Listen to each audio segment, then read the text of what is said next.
lu tu ni kan kiwat bang ma gai kan sen ti se te ma le he ti sin ngam thâuตัวlưngตัวlưng con gì rồi hôn ở hiện mà này chỗ ông kịp của thế thì mà thôi lăng gì kỹ này ta Jesus Christa painting cái gì mà sao hiện cái anh thọ được hiện thêm hay dòng là thêm lâu pin nên là cần thọ được hiện Jesus painting cái gì mà sao lu Bungkha chang som ni na gumako na som ni na sagige.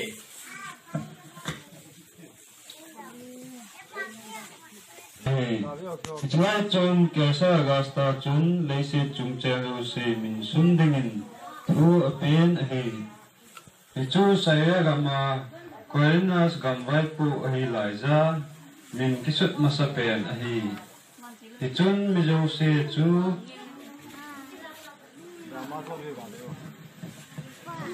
con tàu kịp thế quên mà nó tàu sợ hiểu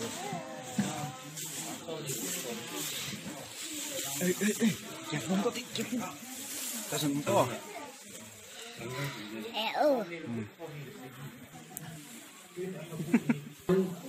Pathin na kunin gagal wan tilchu Galili gama kupi khat Nazareth ake wachun nunga thing ta khat nga ake solin nunga nu chu David son amin Joseph kitipa ziyo nunga nu chu Miriam ahin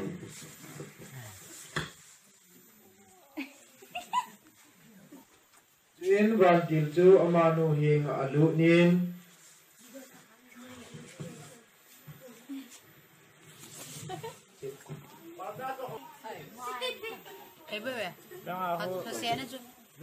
Chỉ bài xã chung mông mô baka zin na umpe na may a anong noon na hi ati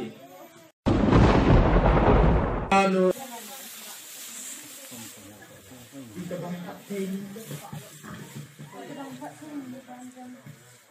Chứ van til chun amanu za kitang en Miriam ji nam ti la pati lum le lam ne he chule ven ga ji ne tin chapa khat ne hin chule amin Jesu na sa di he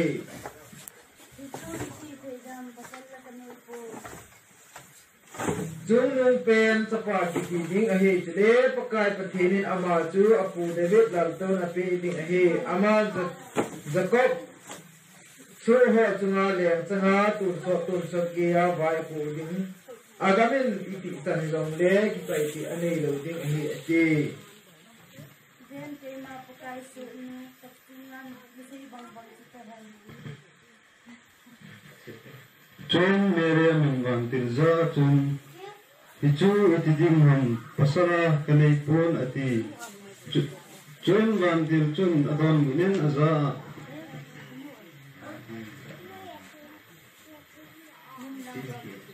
Kima pakai su nung kahi kacunga na sa ibang bangchun sungan ati Japanin banti chu amanu ko makunin ati mangtan hi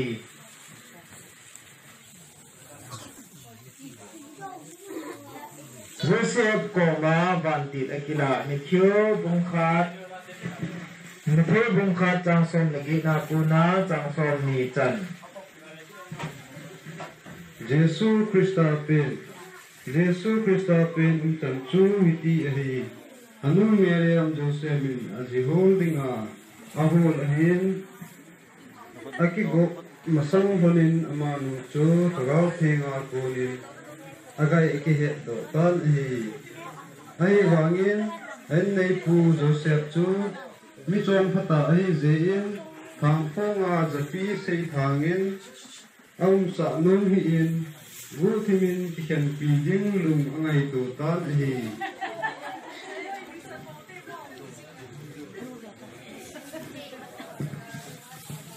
aman lum achutingai tu lai ta in vervin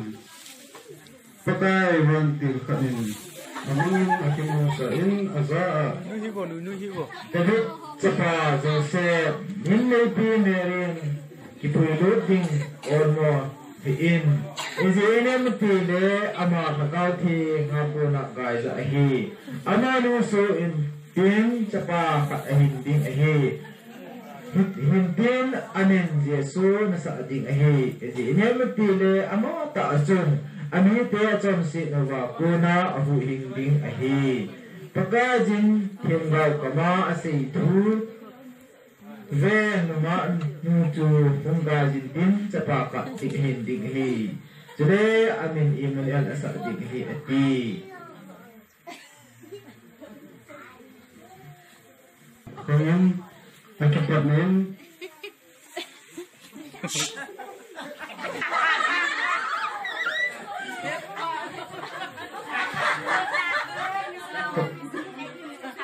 pakaiwan tilin, tru api bang bang chun, abalin, kain may pichu akichampin ahi. Ay vangin aso ka asen kito uka pi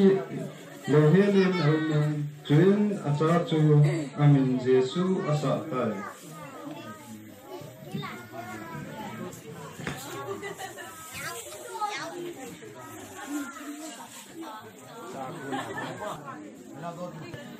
Chun hiti he hichilai chun kasa gasta chun desik chun cheng zo se min sun ding thu apit he hoda. Hichu sera kan koneras gambai pu hi lai za min sut mas pet he.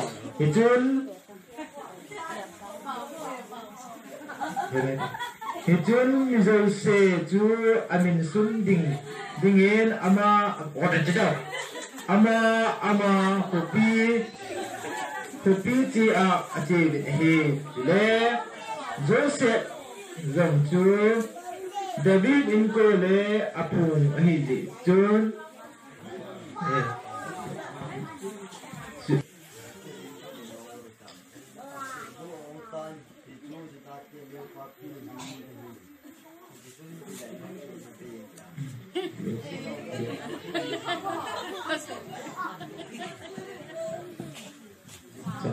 Chune Joseph zong chu David inko le apung ahi ji in Chun garil gam najar khua kunin amin sun dingin ajimo merim gai ham se chito juda gam David khope bende ati wachun achim tat he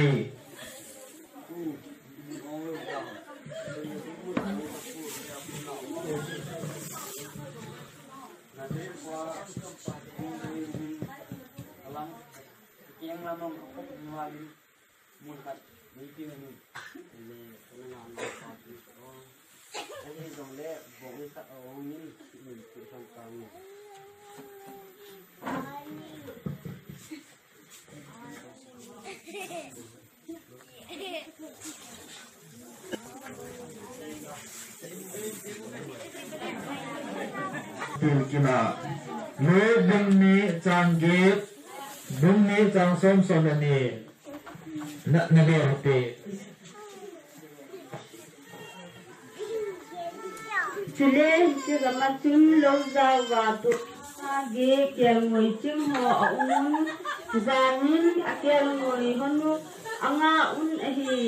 tu in pakai van til khat ako muga ahum dingin Tile pakai lo pina chun akim velu asal wa to zing tan ahi tu in ama ho akitatang yai zingun ahi Tin van til chun aza uga kita zinam tile beben kema nang ha nu ha zo se dinga chu ha jang pa ki pa na pa kan pu pe ni be aji chu tu ni nang ha dingin David ko pia Pulunga khat ateng tai ama chu pakai Krista he chule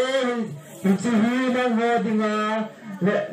Nên chi na hiding he nang ha na sem po na kizil gan ankong suma lum na kamo dingo he ati. Japanin hello ben ban pujito ban ni zanyer han pi ahung umuwen pathen aba chaji. Junong po na pathen lo pe hen. chủ đề lấy chúng ta lùng hay là mình họ là chậm lên hết ở tì biệt hi Tuin ahitin ahi vanting ho chu ama ho ko ma ko na vana che mang pha nun kel ngoi ching ho chu che vin de he ma cheu hit de he ma cheu hitin to pakazin e he sa u thu so hi ga deu hite akiti vin ahi tuin kan an kong sungalum naw sen chu agamuta bin ahi tuin to amu pha nun hite naw sen chu tandol aza ova kisai chu ahet sa tavin ahi tuin aza ova kya ngoi chim ho sutei chu aza phagau se kidang asabin ahi ma alungin angai ton aching zinge tuin kel ngoi chim ho tun azal za chen sil zal tun pathian akai at le ba choi thun akile ta ve han herot leng pa in ho pa pa herot leng pa to aki ho da le chan thu na thiu bung ni chang khana pat chang thum e Herot leng pa la la jin juda gama Bethlehem ko pia Jesu aping tan ehile Devin ni solama ko nin a siye them ho phabet Jerusalema ahu juda ke leng pa huza ting juda ke leng pa apingin ahi ama su hoilam ham kei hon ni solama a si kamubin si Bible hum sahibe asibin ahi Herot lempan kutetu aga phanin ama ti Jerusalem mi te ti alungu azing kan ahi tuphanin them pupi pui hole mi ho dan thusun ho chu akomin Krista hoza pending ham tin adongin ahi Vun.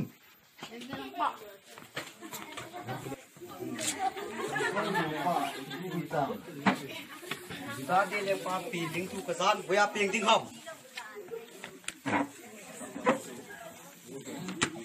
Wedan rian jadagan besar betul nang ma na baju khat kami te zete jinding chu peng ga ding ni tin peng ga sida ko ni kisne atu ni kisne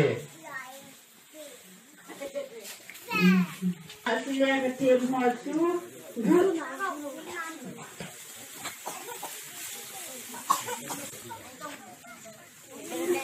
Tuin Herodin asliya ka them ho chu good timin akovin asiso phat chu kitin tain ahet to satan ahi tuin ama ho chu Bethlehem ma asolin tevin lang naw sen sungsang sudol chu chin tain gahe gadong to win tule namu do teng le keima zong kachi a sibai kagabu theina dingin tulin poki nubin ati